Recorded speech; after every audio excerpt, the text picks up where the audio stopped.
Chapter 2. Ancient. May 10, 2011. Santiago de Compostela.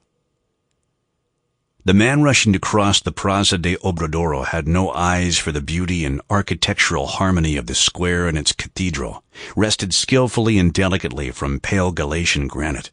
He paid no mind to the souvenir vendors who had just begun to reopen their stalls after the rain, nor to the trios of students in Renaissance costumes who were singing suggestive and salacious songs to the tourists and pilgrims.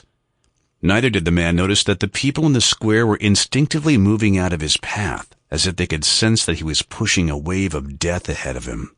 Heavy and threatening gray clouds were looming over the city, which was notorious as the rain capital of Europe. Gusts of wind were blowing plastic bags over the square and chasing groups of pilgrims back into the cathedral or into their guest houses. Nikolas headed straight for the Hostal de los Reyes Católicos, a former hospital from the 15th century which had been founded by Queen Isabella of Castile and King Ferdinand of Aragon. It was in this hotel that Christopher Columbus had been granted financial support for his uncertain expedition to the west. Today, the striking building housed a 5-star Parador, which was said to be the best hotel in the world. Nikolas was wearing designer shoes and a plain English raincoat over a gray flannel suit and an open-neck shirt.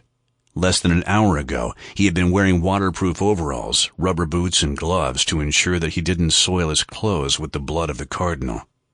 There had been a lot of blood in the cardinal's body. Now it was flowing towards the Atlantic Ocean, together with the city's sewage. The exsanguinated and skinned lump of flesh that had once been a popular cardinal was now lying together with its skin under a plastic sheet, carelessly hidden in a little pine forest by the beach, waiting to be found in the very near future.